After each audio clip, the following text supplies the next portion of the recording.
Hi there. Well, once again, the nuclear power industry is coming hat in hand to the federal government and to many state governments and demanding taxpayer subsidies and loan guarantees for technology that no private investor will finance. My name is Harvey Wasserman. I'm the editor of the nukefree.org website. In the fall of 2007, nukefree.org, with Bonnie Raitt, Jackson Brown, Graham Nash, and others, helped lead a national grassroots campaign that stopped the nuclear power industry from getting subsidies, about $50 billion worth of subsidies and loan guarantees to build new nuclear reactors. In the fall of 2008, the nuclear industry again has come to the taxpayer, to the federal and state governments, and this time demanding a blank check to build new nuclear reactors. In the past year, of course, they haven't been able to get any private financing to build atomic power plants because nobody wants to invest in them. Why don't they want to invest in them? Well, A, they are subject to terror attacks, to error on the part of operators, to much environmental damage, to problems with uranium supply, to problems with nuclear waste disposal, to problems with health impacts in the vicinity around the nuclear plants. The litany of problems with nuclear power plants has not changed, has not gone away, and has not improved. What has changed now is that we have a federal government and a Wall Street deeply embroiled in an economic crisis the likes of which we haven't seen for at least 70 years since the crash on Wall Street. And so in the fall of 2008, in the midst of the financial crisis on Wall Street, the U.S. Senate looked at a bill that would have given the nuclear power industry basically a blank check for loan guarantees to build up to about 50 commercial atomic reactors. And let me tell you what this would have involved. 50 commercial atomic reactors, new projects, would have meant that the taxpayers under this bill would have been liable for up to $500 billion worth of loan guarantees to build new nuclear plants that can no longer compete. What's changed in this world in the last 30 years or so, since I started fighting nuclear power plants, is that the solar, wind, tidal, geothermal, biofuel, ocean thermal, wave energy, all the great renewable energies, along with increased efficiency, have become a huge industry, a multi-billion-dollar industry. We have $6 billion worth of windmills on order or under construction in the United States alone today.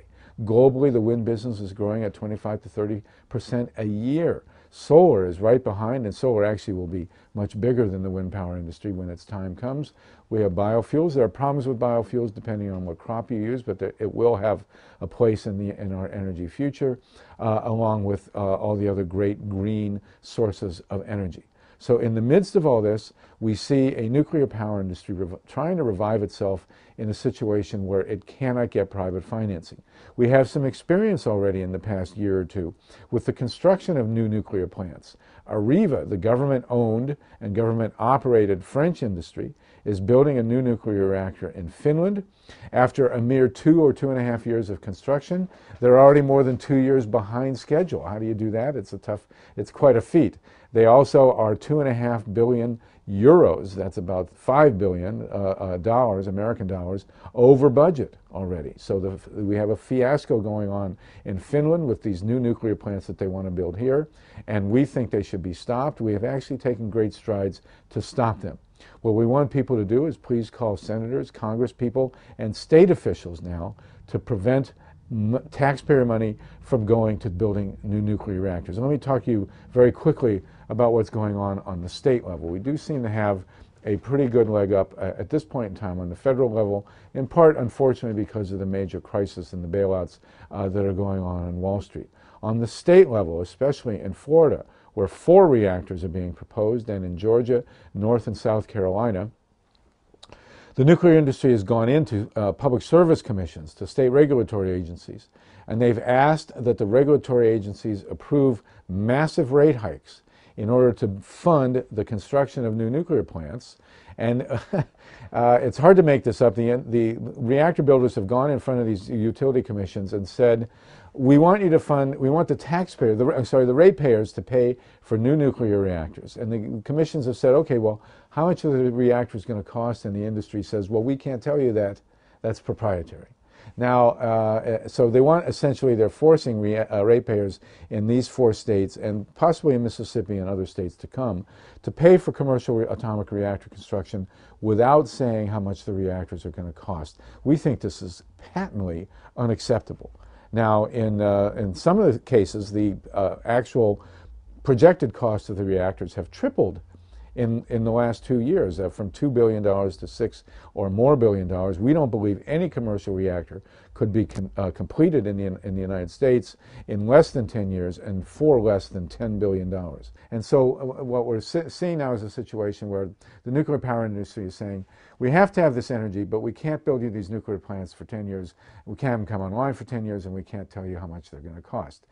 They're also telling the people that nuclear power is a solution to global warming, and this is utterly absurd. Nuclear power contributes to global warming.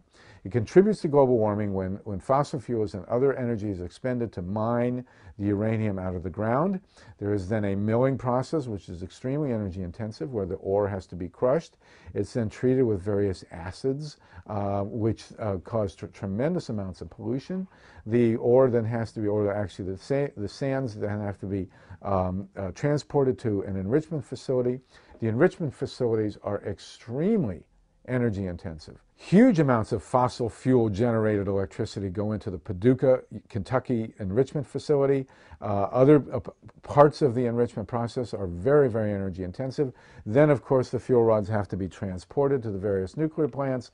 And, of course, when they are finished, the high-level nuclear waste has to be transported. Well, it's not being transported, thankfully, right now. Eventually, it may be transported, and, of course, it's very energy intensive to store this stuff. So we have a whole chain of problematic events in terms of global warming with nuclear power. We also have the reality that the nuclear power plants emit very large quantities of heat into the atmosphere itself directly without the middleman of global warming gases. There's huge amounts of hot water that go into streams, lakes, oceans, and of course in the form of steam into the atmosphere. So nuclear power is no solution for global warming, and it cannot get private financing. After 50 years, the first commercial atomic reactor opened at Shippingport, Pennsylvania in 1957. So after 50 years, a half century, the nuclear power industry cannot get private financing. It cannot get, that's for new construction. It cannot get private liability insurance so that the taxpayers are on the hook for a major catastrophe, be it by terror or error. And it cannot get the support of the public in terms of solution for waste and other problems. So the reality is that nuclear power is an obsolete technology. It's a failed technology.